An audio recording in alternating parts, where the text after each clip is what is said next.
Well, got the old camshaft in there. Hey, I want to give a shout out to Doug in Sacramento. Doug Dolezal. He is the one that contributed the entire amount for this video editing software, this new program which you guys are watching right now. So thank you very much, Doug, for your contribution to my channel.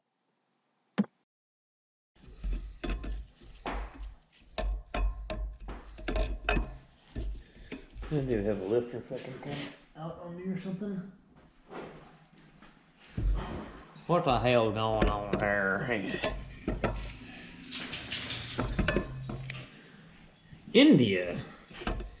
This gear says India on it. The block says Brazil and the crank says England. We don't make shit here anymore. Got dog hair on it. Man, where the goddamn dog hair came from? Dirty bastards. Yeah. That dog hair in between them Garrett heads gonna ruin that. Like that one guy years ago when I was first starting YouTube, I was doing the 9320 video, and he goes, "That needs to be rebuilt in a clean room and a proper testing facility." You can tell this dickwad's been running around with his white lab coat on rebuilding transmissions. God.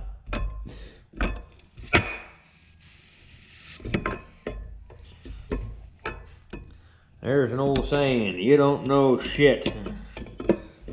Okay, that is I think that's a guitar. Okay, so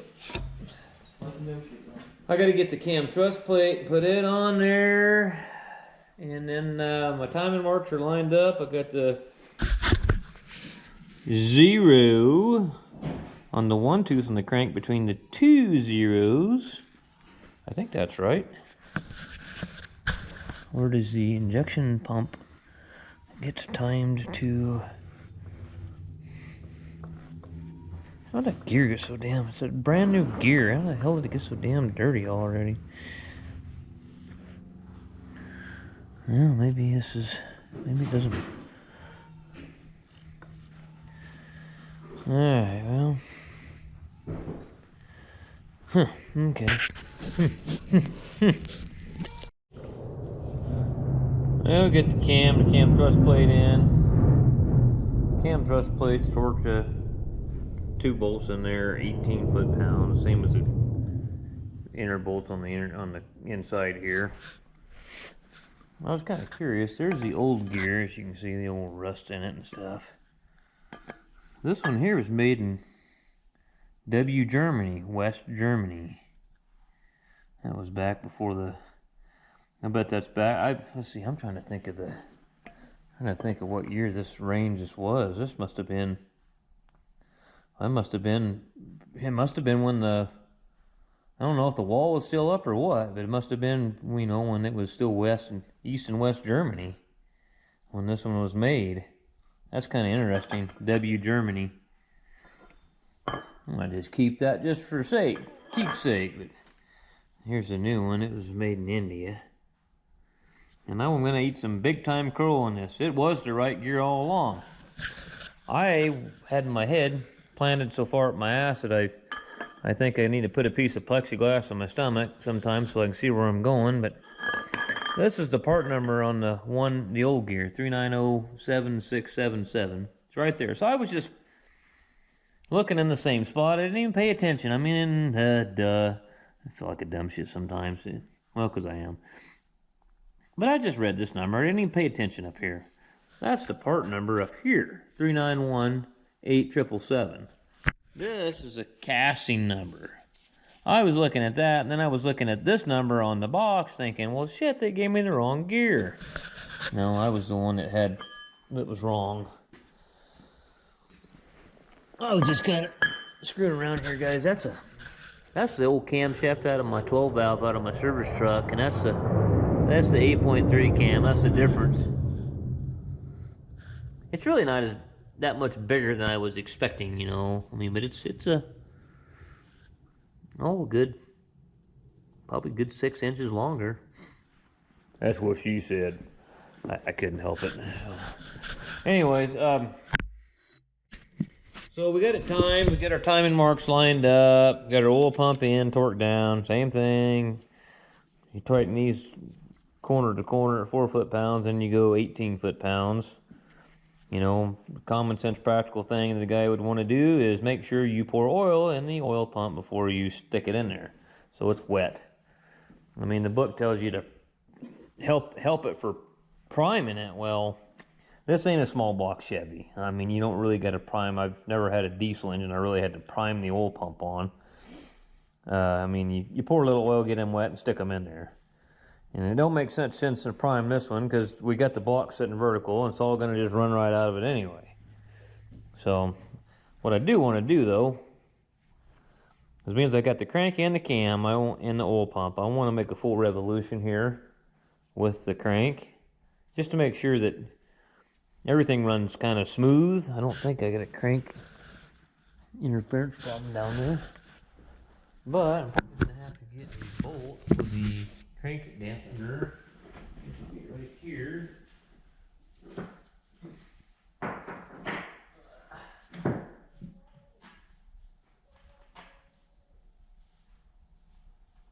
Huh. I don't know how we're going to go about doing it right now. Oh, let's see. I gotta pop this little cover off here.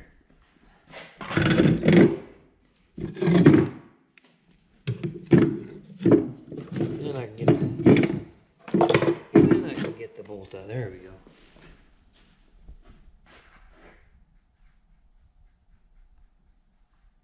I'll get an 18mm end wrench or 18 or 19 here. We'll just see how she turns.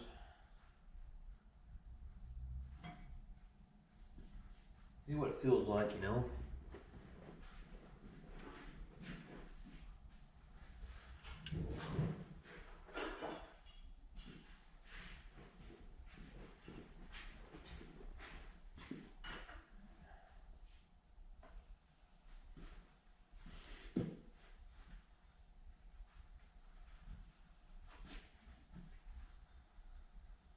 Feels good. Oops.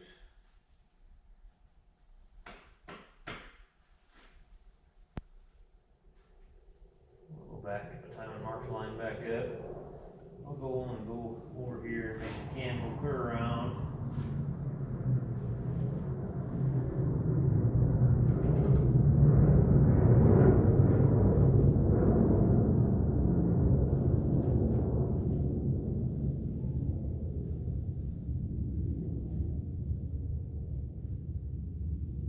Where's my timing marks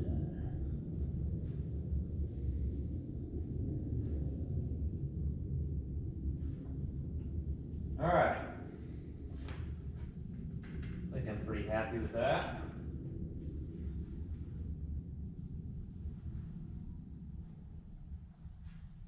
I don't hear anything abnormal, no teeth and nothing in the gear train binding up, so I'm happy with that. Alright. Well, my next step is probably sit it on the ground and start putting liners in it. Yeah, we'll put some liners in it. Then we'll put rods and pistons. Alright, this one. Well, I got my cam gear on there. Yeah, she took some heating in the press, but it went on finally. I never had to press one on that like that, especially after heat, but it's tight. But that's it. But their next problem is that I need 2 liner O-rings for this engine because my son decided to go on a burning frenzy and burning the trash boxes in the shop and grabbed 2 of the boxes that the liner O-rings were still in and threw them in the fire.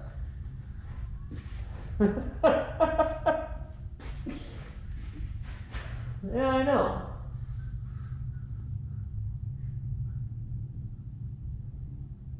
You still need the engine serial number. Yeah.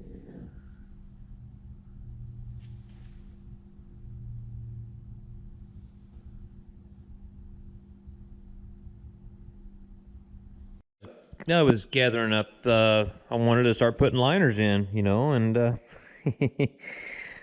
I'm looking, I'm like, where in the hell are the rest of the, I had, for some reason, I don't know, scatterbrain, you know, some reason I had a wad of the packages there for the liner O-rings. There's only one on these liners on these, and I'm sitting there looking at it going, well, where's, I'm missing two, and I remember Blake was cleaning the shop up, and there's a whole bunch of cardboard boxes over there in the corner. There's the waste oil heater's kind of teed into the wood stove here, and all this cardboard, I just throw it in the wood stove, you know, save me from filling my dumpster up all the time, and I just burn it, you know, and of course, you know, Blake's seen me doing that for years, and he just decides to start winging boxes. I can't really blame him, but I didn't chew on him too hard. I just said, you know, just kind of, when you're in a shop somewhere, just make sure you look in the boxes pretty close to make sure there's nothing important in there. And I said, for some reason, on this Reliance kit, which, you know, I didn't even see them at first. Here's the liner O-rings.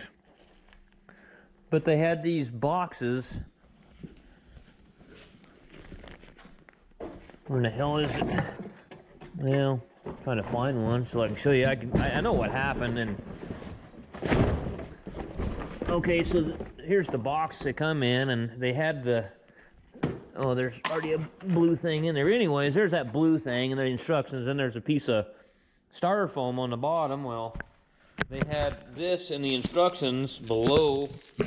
This sat in here like this, and they had the instructions and the liner O-ring below it, you know, and then the styrofoam on the bottom, and he just grabbed the boxes. These were sitting down in there like that, and see, I didn't pull them out, and I should have pulled them out. It's partly my fault, and he just winged them in the damn stove there and burned up my liner O-rings. But we can get 4 of them in. We can still get 4 rods and pistons in too, so. And you know what? I got up at 4 this morning and started working. It's 3 now, so we've already had 11 hours, and probably ain't gonna work much longer anyhow. All right, these 6CT 8.3s, they just had one seal around the liner to seal the water off. So I just got some Vaseline here. It could be KY. Anyways, lube this up here. Lube up right here with it. Not really counter bore on these.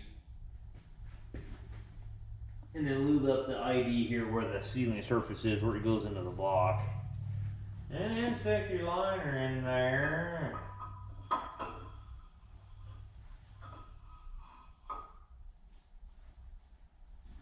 And whack her with a hammer.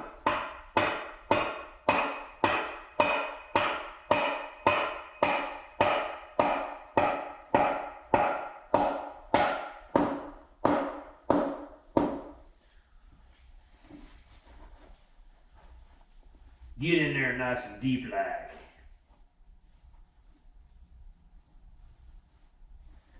So the specification on these is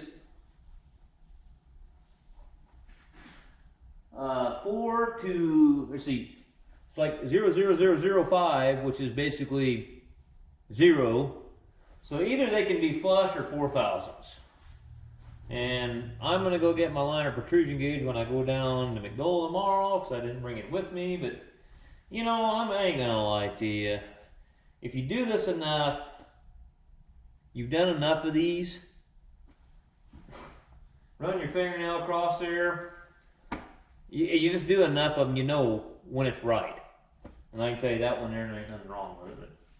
I will, just for the sake of videoing it and saying so I don't have the trolls out there going, I told you he was gonna screw that up.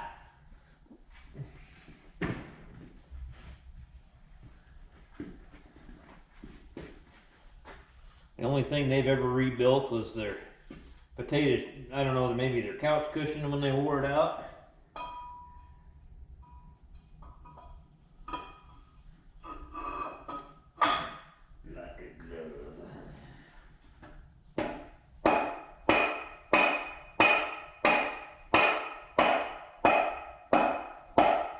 I've had guys get on there before. I can't believe he's hitting them liners with a hammer. Get in some of the John Deere service manuals, some of the Detroit manuals, they tell you to grab a wooden block and hit the top of the liner with a hammer.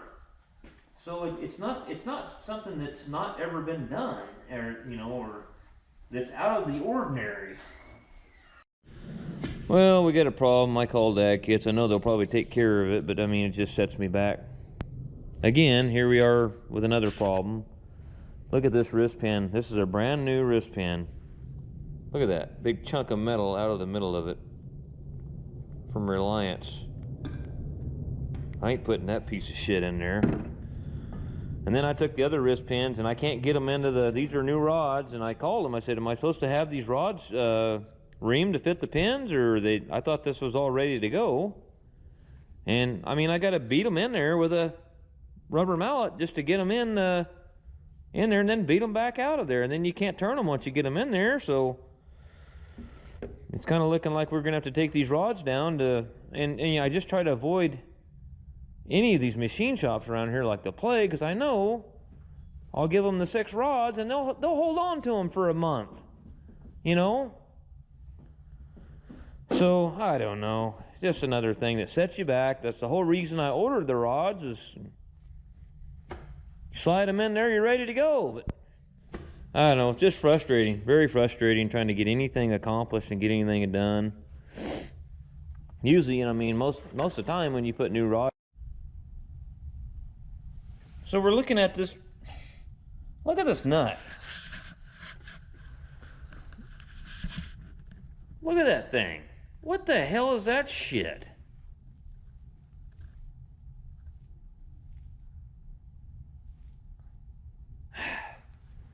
I'm sorry, man, but that's some pretty piss poor quality shit going on right here. I'm not very pleased. I know it's not Ag Kits, but wherever they got these rods from, I'm not too impressed. I'll be honest with you there. I'm not trying to badmouth them. They've always been good to me, but so far this ain't looking too good. I'm almost like ready to tell them to just send me 6 more rods. These things are garbage. Look at the nut. I mean, Like it was smashed. no, it wasn't never made correctly when it was cast or molded or something. See how it was cut right here on the flat? They never finished cutting it. It's just probably a bunch of cheap Chinese connecting rods or something. Where's the made in China stamp at? Where's that at on? It's got to be on here somewhere. Well, where are the 2 other nuts that go on this rod?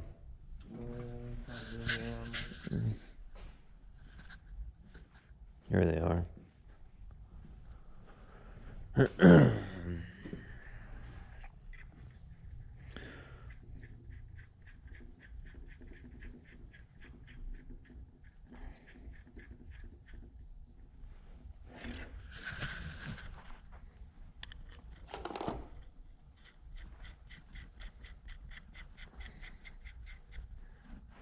And I'm not saying it's Ag Kits. I mean, every time I've ever dealt with them, they've always treated me excellent.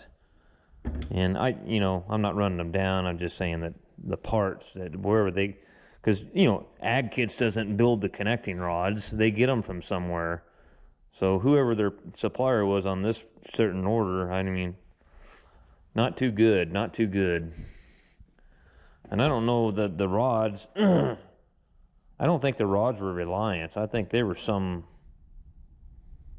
only thing I found with the Reliance thing is this wrist pin with this big notch out, and that's just going to tear that rod bushing, that small one. It's just going to tear it up. But I don't know where the rods came from. I don't think they're Reliance. I don't think. I don't remember what box they actually came in, but those things aren't worth a shit there. I mean, they didn't ream the bushings to fit the pins, and so I don't really know what to do here yet. If I'm going to just send them these back and tell them to send me another wrist pin, one that doesn't have a big old notch out of the middle of it like that, and send me some rod pins that'll fit the damn bushings. And okay, well, I guess we'll go do something else for the day. Alright, so these heads, you start in the middle, work your way out from side to side. 27, and then what is it, 110 and 148. So yeah, now you're at here. Yep. I gotta make sure we get some comments from some know-it-alls on how to torque the cylinder head down there, so we do this right, you know.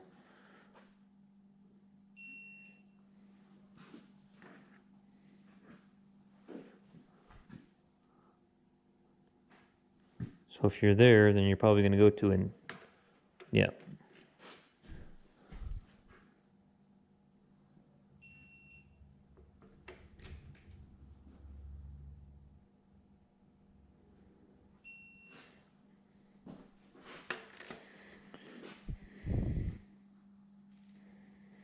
Like I said, I've done paint markers before to mark them, which ones I've done, but sometimes I just take the damn, sometimes you can take the, would it be handier if I rolled this tool cart over here and you could just look up at it? That way you don't got to turn around. Something under the damn wheel and the fucker don't want to roll.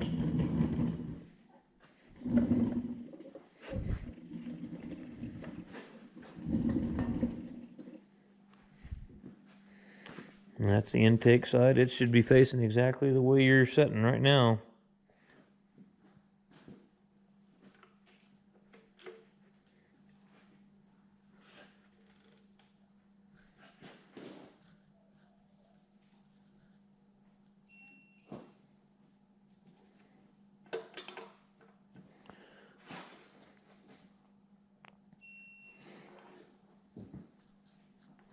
Then you just got the end ones. Then you start all over at 100, 110. Anyways, as he's torquing those down, we had to go pull a goddamn hydraulic shop. You know, he says he has to have this wear ring made, and this has been dragging on forever. And finally, I have to eat $388 worth of seals because the customers want their dump truck, and they can't wait any longer. So then, you know, I said, I found another cylinder for them for $1,368. It's not a Heil cylinder, it's a Parker cylinder. And supposed to be a direct replacement. So we ordered it. So, it pisses me off. Anyway, here's a valve block out of an 8422 we went and pulled today. They said it was blowing oil everywhere, and I'm telling you, those guys blew some oil. Now, this valve block on the 8000 series track machines that there's probably some John Deere guys that might watch this YouTube channel, but I'm kind of curious to see if all the guys that make comments when I was doing plastic gauge are going to tell me how to mount valve blocks on John Deere's too, since they know everything. But what happened is the stud, I never seen one do this before, but the stud broke that holds it down. On the 8000 series track machines, the implement pump, the high pressure pump that runs the SCVs and the hitch, it's inside the differential housing down there on the bottom. They didn't have enough room with the tracks on there. The wheel tractors were on the right hand side over there on the outside, but on the track machines they put them in the side to make room. So the supply and return comes up through there, and so with that stud broke and it lifted it, it just shot. I mean, it was a hell. Well, they must have ran 3 Napa stores out of 4-sweep, man. They had 4-sweep and oil everywhere when we went to pull it out. Makes me look like I'm really clean. You on the 100 foot-pound end of it now? Yeah. Okay. Does it act like it's going to drag it off the block? Okay.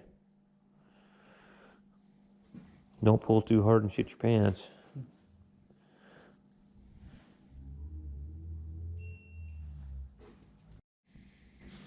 All right, guys, I've had to start this clip and end it like 3 different times because I catch myself. I was just thinking about this.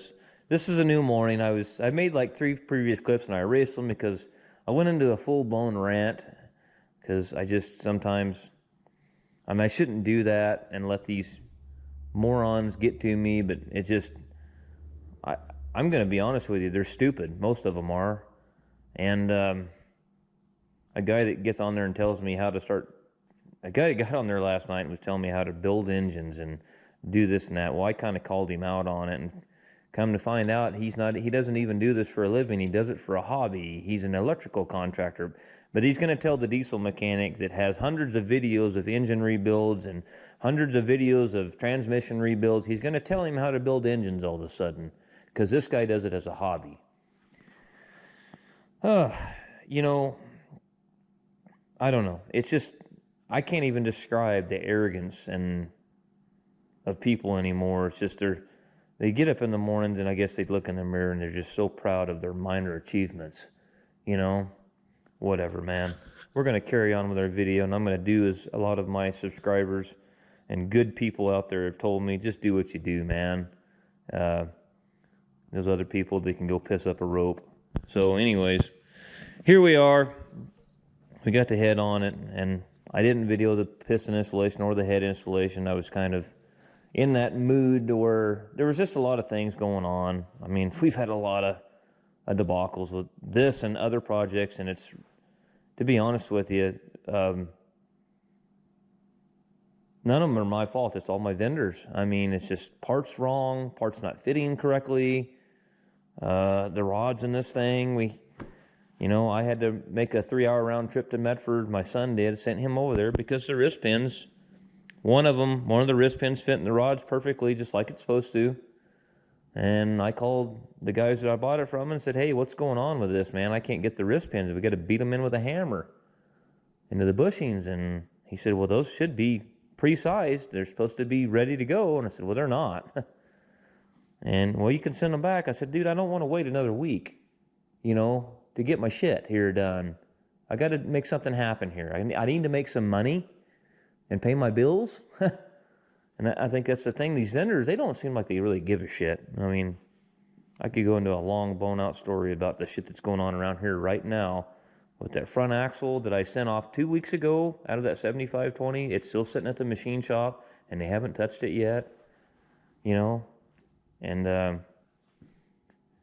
I've got to make a living too, But these guys, what they do is, I know what happens. A lot of these outfits around here, the small guys like me and this other independent mechanic that is a friend of mine, they don't really give a shit about us because we're not big outfits, that spend tons and tons of money with them. So we kind of get brushed aside. And somebody like Green Diamond Resources or somebody that has tons and tons of equipment comes in and they pretty much shove our shit over in the corner and they do theirs, That's what goes on around here. So anyways, that's fine. When all these guys that I've known throughout my entire life, when all these big outfits like that, and the economy seems to take a nosedive for some reason, because usually a politician created it, the bad economy, all those guys are leveraged heavily with the bank, and the bank pretty much owns them. And most of these big outfits, they run off operating loans, and when they can't pay their operating loans back, and then the bank comes in there and starts seizing their assets because they couldn't pay their operating loans back, guess what? Poor old Warren there that doesn't get operating loans, that operates off his own cash flow, he's still working every day and spending money. And you know what? I ain't buying shit from you. So, anyways, let's go on. See, I'm going back into a rant again. I can't help it. Okay, so we got the head on, got it torqued down. It's a 3-step sequence. I think I did video a little bit about that, but I'll show a little bit about that. Threw the push rods in the holes there.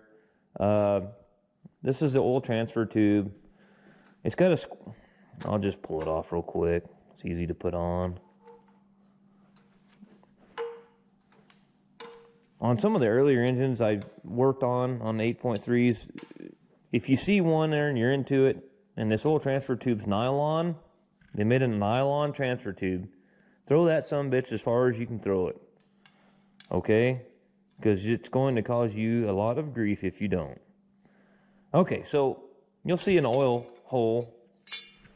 The oil feed is right here on the back end of the block. Comes from the back end of the block, comes up through this is hollow tube, and then it comes up through the pedestals. That's what feeds the rocker pedestals. So lay that on there like that.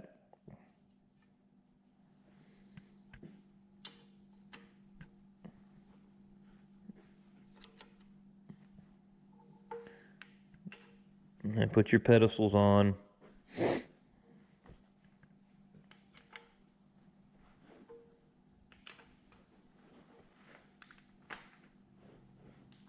Okay. And something I was explaining to my son last night, hold on a second. Okay, before the phone rang and John Deere telling me a lot of my parts are already in. That's why I buy. You guys can say what you want to. The John Deere stuff, everything I get is, I mean, we tore that valve block out of there at, I don't know, 3 o'clock in the afternoon. And they didn't have all the parts in stock that we needed, but they've got them this morning.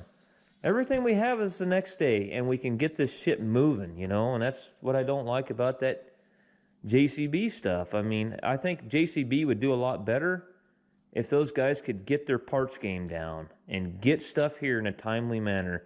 I ordered the seal kit for that hydraulic cylinder on the other loader. What else? I ordered something else for it. I don't even remember what now. And that's been a week ago, and it still isn't here. So everything's in Chicago. You know, I guess if you're in Chicago, JCB probably works out for you pretty well. But anywhere else in the goddamn country, it don't work for shit. Anyways, oil transfer tube, rocker pedestals. I was explaining to Blake. I'll explain it to you guys. Yesterday, I was explaining to him the importance of taking these rockers and backing the adjustments off. Now, if you took your head and you didn't have a machine work, say you're just changing a head gasket. I've done it before.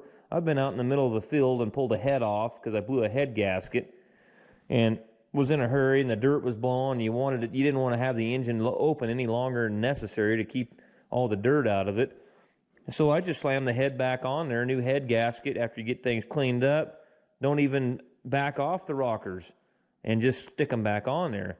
And the reason you did that is because you didn't change anything here when you machine, if you did not machine the head. But what I was trying to explain to Blake, and I know all the engine gods are going to probably find something wrong with what I said, whatever. Anyways, when you machine that head and you're taking 10 thousandths off the bottom of that, that means those push rods are sticking up 10 thousandths higher. That means it's going to be pushing on that valve stem. You've lost your valve lash now. Okay, so you have to back those off. Don't just stick them back there and wing them over and start turning it over. You're going to bend the push rod, you know. So that's one of the things. And then if it's an overhead cam like the Detroit we're working on, that cam gear's out here, right? And it's running off the idler. So now what you've done when you've taken 10 or 15 thousandths off this head, you've dropped that head down. Now you have no backlash between your cam gear and your idler gear. That's why on that Detroit there's an adjustable idler gear. So you can get your backlash set correctly after you have head work done. So I just wanted to just kind of touch on that. We're going to go ahead and back those off, or just take the little impact and zip the adjusters loose. We're going to bolt these on. We need to put a little bit of oil in the pockets of these push tubes so they're wet. So when we start this engine, it ain't starting up with dry. I like to get the valve stems, just pour a little bit of oil on them, or a little assembly lube or whatever. Just get them wet. All right, so you're going to start out, Blake. This engine's really easy. I mean, intake, exhaust, intake, exhaust, intake, exhaust, intake, exhaust. You get it? And the one way you can always look at, see where your exhaust port is. See where the exhaust valve is, line up with your exhaust port. And if you get confused, you can always look in your intake port too. See, the intake port comes in, you can kind of see the channel here for it, where it goes into the valve. So intake's 12 thousandths, exhaust is 24 thousandths. Did we grab a flat bladed screwdriver? I thought we had one out at one time or another. Oh, there it is. Okay. Alright, what's this thing looking at? Can I get it closer or something? I don't like where the camera's sitting. Not a very good spot. Maybe I can move it over here maybe as the laptop falls off on the ground and destroys it. I don't know, is that any good there? About as good as it's gonna get, I guess. Alright. So, number one top dead center, this is our intake valve.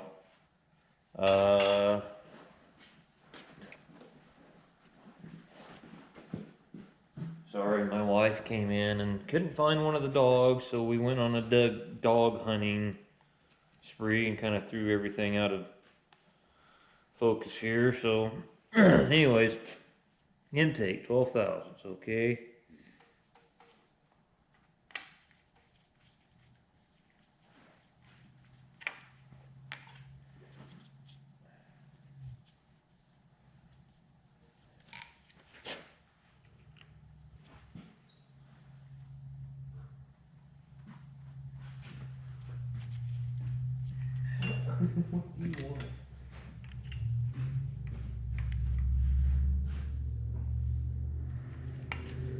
So there's the intake on that one's adjusted. Then you can do the exhaust.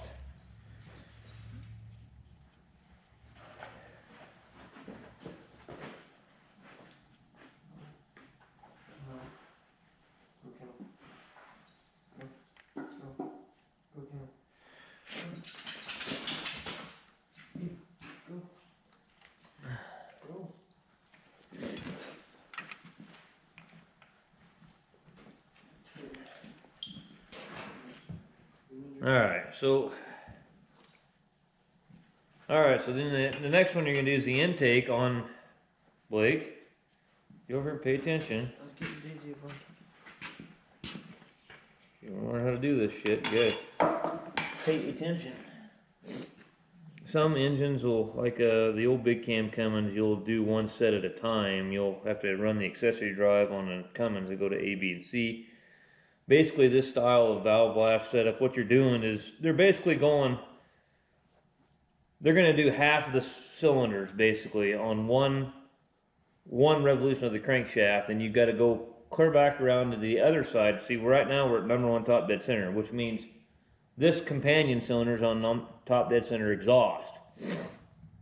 So if you look at the book there, you're going to be seeing which ones you can do there. Basically, what they're doing is they're just adjusting that valve on the flat lobe of the cam, where the valve's closed. Okay? So we're going to do the intake on this one, because obviously this valve would be closed.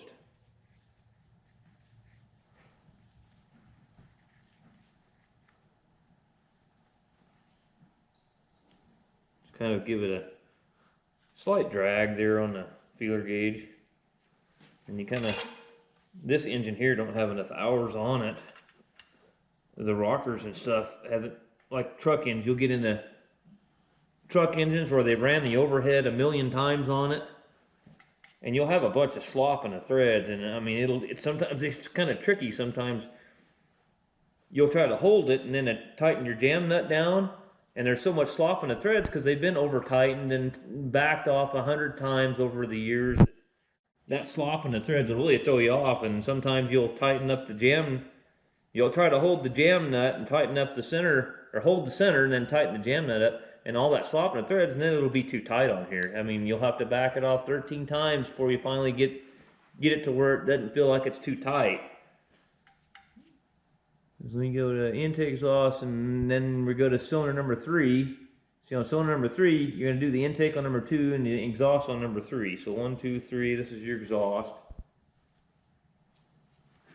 make sure that you're paying attention. That I've done that before. I've had 2 feeler gauges like this in my hand, and I ran the intake spec on the exhaust valve and got it backwards, and you'll find out.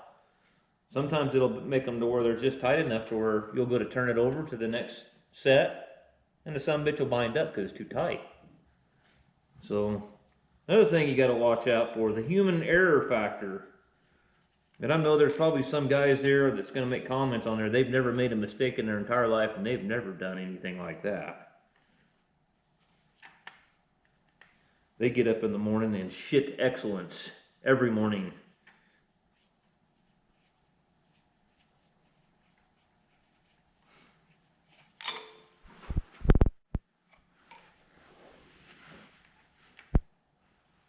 My name's Ricky Bobby. I piss that. Mm-hmm.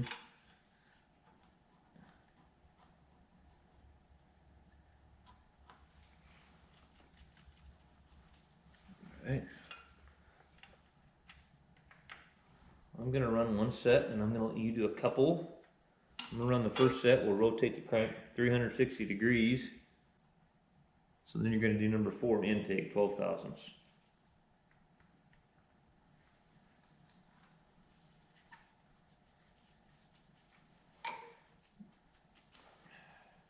Sometimes you just run them down by finger here.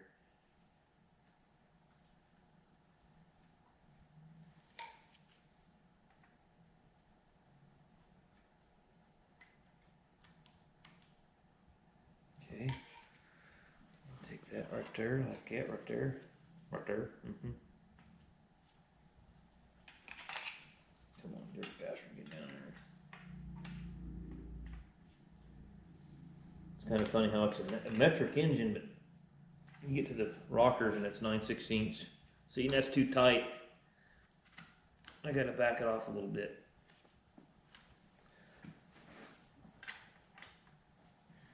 It kind of, see how it wants to turn and jam on you and turn the adjuster too. That's where you kind of get in a little bit of a problem.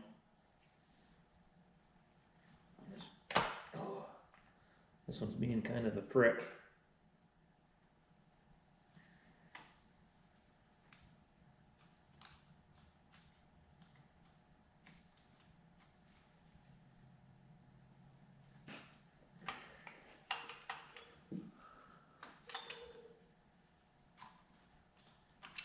Okay. Oh, so number 4 intake. So then you're going to do number 5 exhaust. 24 thousandths.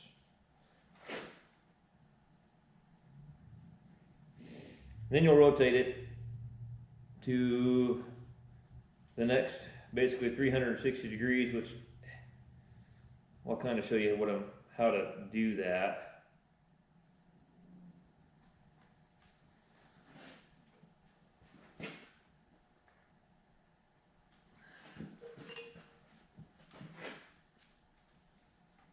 Oh, come on, yes.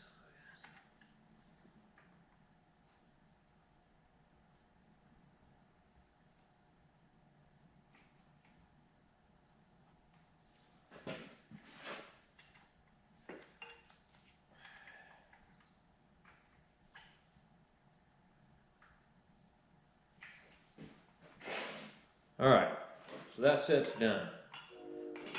Now, let's get an 18 millimeter. So what you can do is kind of see where you're timing. You got the little 0 on here. Mm-hmm. Kind of get it back in the same spot.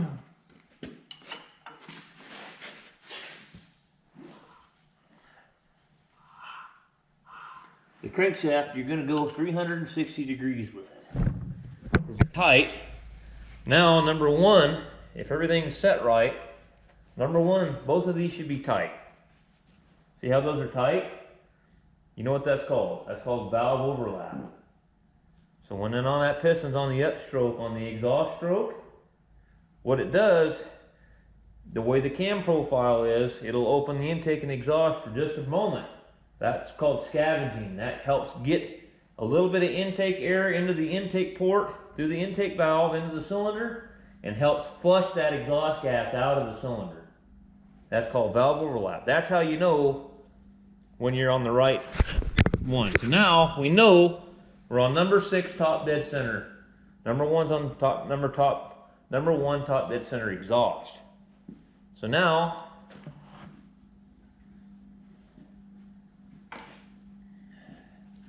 you know it's pretty easy. I mean, you can look at the book, but if you know if it's intake exhaust, intake exhaust, intake exhaust, this engine's easy because they've got them all. Some of the Cummins you'll work on, there'll be a intake exhaust, and then it'll go intake, it'll go intake exhaust, exhaust intake, and it'll really screw you up, man. So there's 12 and 24, Blake, right there. Get over here, run these valves. Start on this one here. There you go, have at it. Alright, I'm gonna watch him do this, and then we'll get this one here done and this set, and then we can put the valve cover on.